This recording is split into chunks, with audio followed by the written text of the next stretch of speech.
আসসালামু আলাইকুম বন্ধুরা, সিভিল ডিপ্লোমা ম্যাজিকে তোমাদেরকে সবাইকে স্বাগতম। আজকে আমি তোমাদের জন্য নিয়ে এসেছি সিভিল চতুর্থ পর্বের এস্টিমেটিং অ্যান্ড কস্টিং 1 এর পুকুর খননে মাটি কাজের পরিমাণ বের করার একটি অঙ্ক। যেহেতু আমরা গত পর্বে একটি সূত্র জেনেছিলাম মধ্যপ্রস্থচ্ছেদ, এই সূত্রের মাধ্যমে এই অঙ্কটা আজকে আমরা সলিউশন করব। তো চলো প্রথমে আমরা অঙ্কটা পড়ে নিই। প্রথমে কি আছে, অঙ্কে বলছে যে নিচের চিত্রে সমতল ভূমিতে আয়তাকার একটি পুকুরের উপরিতলের দৈর্ঘ্য 60 মিটার এবং প্রস্থ হচ্ছে 50 মিটার। ঢাল দেওয়া আছে 2:1, গভীরতা হচ্ছে 5 মিটার। তাহলে আমাদের মাটি কাজের পরিমাণ নির্ণয় করো। তো চলো বন্ধুরা দেখো, প্রথমে বলছে কি নিচের চিত্রে বলাই আছে, তার মানে যে আমাদের উপরের দৈর্ঘ্য দেওয়া আছে, এটা কিন্তু আমাদের উপরের দৈর্ঘ্য এল, আর এটা আমাদের উপরের প্রস্থ বি, তাই না? এবং সেই অনুপাতে আমাদের এইভাবে আমরা এটাকে কাটছি, সেই অনুপাতে আমাদের এখানে একটা সেকশন দেওয়া আছে এল বরাবর, এবং এইভাবে কাটলে আমরা যেটা পাবো, প্রস্থ বরাবর একটা সেকশন দেওয়া আছে এবং বলা আছে যে প্রস্থ 50 মিটার এবং 500 ঢালে যে এটা আমাদের 2:1। দেখো এইটা আমাদের 500 ঢাল দেওয়া আছে। তাহলে এই যে আমি আবার এই ঢালটা এইভাবে লিখে দিছি যাতে তোমাদের সুবিধা হয়। তো আমরা জানি যে আমাদের ঢালের কথা আমরা বলেছিলাম যে এখানে যদি গভীরতা থাকে, এখানে S:1 বা 2:1:2 এরকম থাকে, তাহলে আমাদের কি হবে যে 1 এর জন্য যদি 2 হয়, তাহলে মানে 1 মিটারের জন্য যদি S হয়, তাহলে আমাদের ডি মিটারের জন্য কি হবে, সেইভাবে আমাদের কিন্তু SD আসছে। ঠিক আছে, তাহলে আমরা সূত্রটা প্রথমে লিখে ফেলবো। আমাদের সূত্র, আমরা যেহেতু গত পর্বে আমরা মধ্যপ্রস্থচ্ছেদ সূত্রটা দেখেছিলাম, তো আমরা মধ্যপ্রস্থচ্ছেদ সূত্রটা লিখে ফেলি। আমাদের মধ্যপ্রস্থচ্ছেদ সূত্র,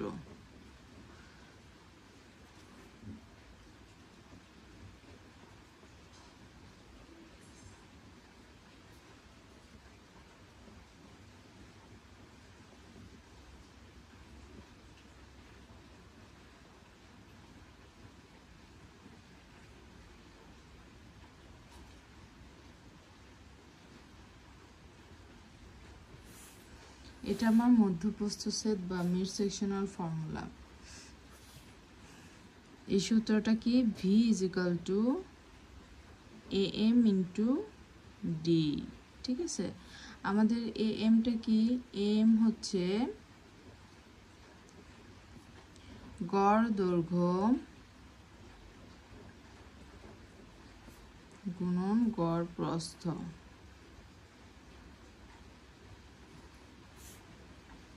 তাহলে আমরা কি করব, এখন গড় দৈর্ঘ্য এটা আমরা LM × BM দিতে পারি। ওকে, আমরা সাইডে একটু নোট করে নিব ডাটাতে কি কি আছে।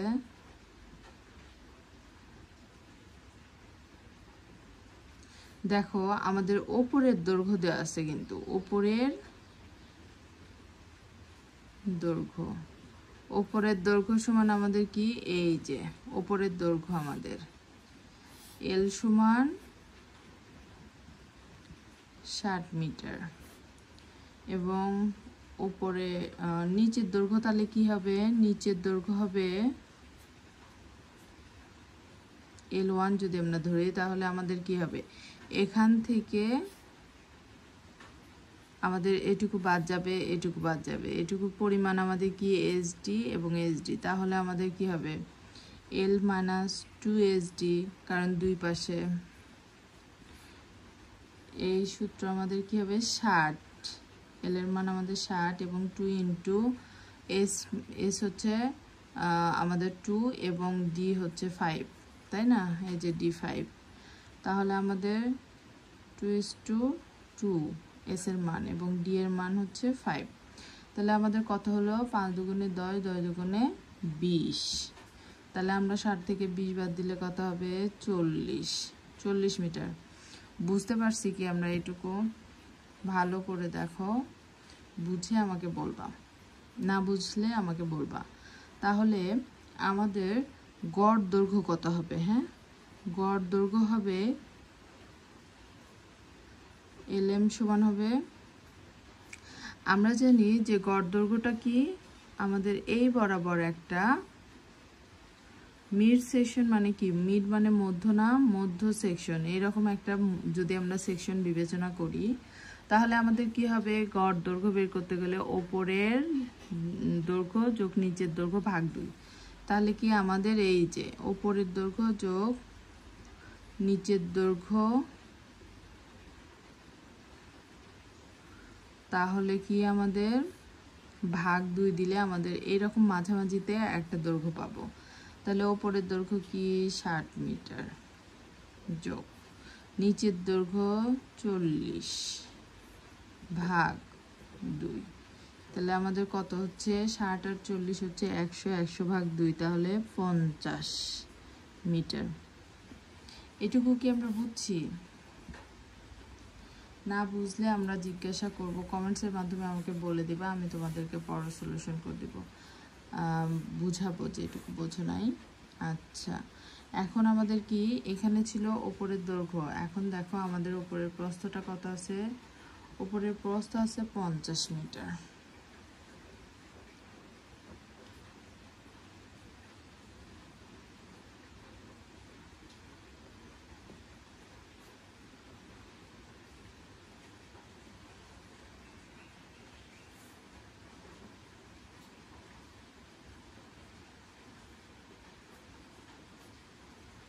এই যে আমরা যদি এখানে যদি আমরা 50 মিটারকে উপরে 50 মিটার আর নিচে যদি আমরা এটা নিয়ে আসি, তাহলে কি হবে? এটা এবং এটা বাদ যাবে। এটা কত?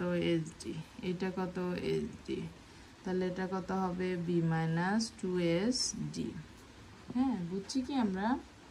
তাহলে B - 2SD যদি হয়, এটা যদি B হয়, এটা আমাদের B1 ধরলাম, B - 2SD কত হবে? B হচ্ছে 50 - 2 × 2 × 5। তাহলে আমাদের এখানে হচ্ছে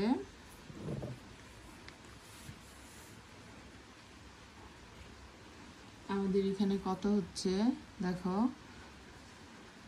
B মাইনাস, তাহলে 50 - 2, সরি, আচ্ছা 50 মাইনাস কত হবে? 5 দুগুণে 10, 10 দুগুণে 20, তাহলে আমাদের এখানে হচ্ছে 30 মিটার।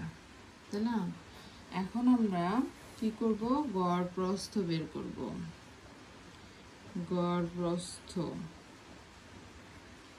গড় প্রস্থটা আমাদের কি? আমাদের উপরের প্রস্থ যোগ নিচের প্রস্থ ভাগ 2, তাই না? এই যে এখানে আমরা উপরের প্রস্থ যোগ যদি নিচের প্রস্থ দিই এবং ভাগ 2 দিই, তাহলে আমাদের এখানে আমরা মাঝামাঝিতে অর্থাৎ এই প্রস্থটা পাবো। তো চলো, এখানে উপরের দৈর্ঘ্য কত? 50 যোগ কত? এই যে 30 ভাগ 2, তাহলে 50, 30, 80 ভাগ 2, তাহলে 40 মিটার। না বুঝলে আমাকে অবশ্যই প্রশ্ন করবা, আমি খুশি হব প্রশ্ন করলে, কারণ আমি এত কষ্ট করছি শুধু তোমরা যাতে বুঝতে পারো। যদি বুঝতেই না পারো, আমার এগুলো করার কোনো মানেই হয় না। তোমরা যদি ঠিকভাবে বুঝতে পারো তাহলে আমি সার্থক। দেখো, তাহলে আমাদের এখানে কি আছে? LM × BM, অর্থাৎ গড় দৈর্ঘ্য × গড় প্রস্থ। তাহলে V সমান আমি লিখি AM × D, তাই না? তো দেখো এখানে AM সমান কি? গড় দৈর্ঘ্য × গড় প্রস্থ। গড় দৈর্ঘ্য কি? গড় দৈর্ঘ্য এই যে আমরা গড় দৈর্ঘ্যটা পাইছি, হ্যাঁ, গড় দৈর্ঘ্য মান কত? এই যে 60 যোগ 40 ভাগ 2, এই যে এইটা আমাদের গড় দৈর্ঘ্যের মান। তাহলে এখানে আমরা গড় দৈর্ঘ্য হচ্ছে কত? গড় দৈর্ঘ্য গুণন গড় প্রস্থ × D তাহলে আমাদের গড় দৈর্ঘ্য এখানে 50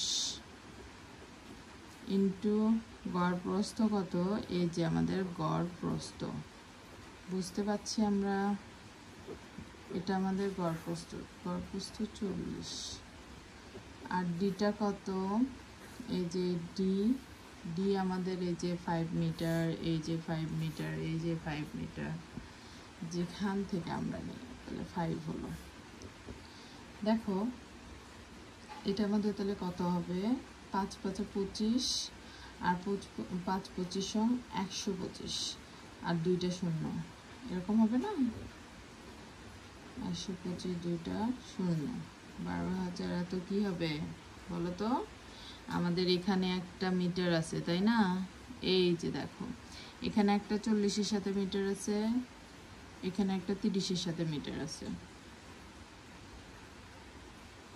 সরি এই যে 50-এর সাথে একটা মিটার আছে, 50-এর একটা মিটার এখানে যদি লিখি, এককের জন্য বলতেছি, সবাই মনোযোগ দিয়ে দেখবে, এখানে একটা মিটার আছে, গুণন কি, আমি যদি এককের কথা চিন্তা করি তাহলে 50-এর একটা মিটার, 40-এর একটা মিটার এবং গুণন ডি এর কিন্তু কি, এটাও 5 মিটার, তাহলে এখানে একটা মিটার আছে, 3 মিটার গুণ করে দিলে কি হয় আমাদের মিটার কিউব, অর্থাৎ ভি সমান 12,500 মিটার কিউব অ্যান্সার। এটাই কি আমাদের মাটি পুকুরে,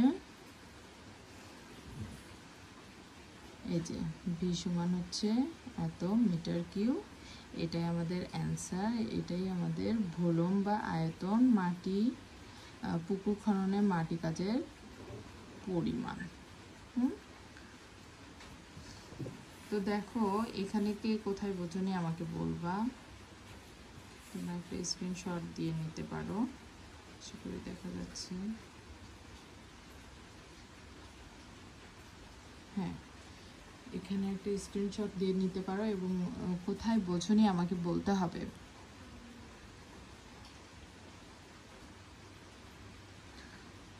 সবাই ভালো থাকবে এই কামনায় বিদায় নিচ্ছি।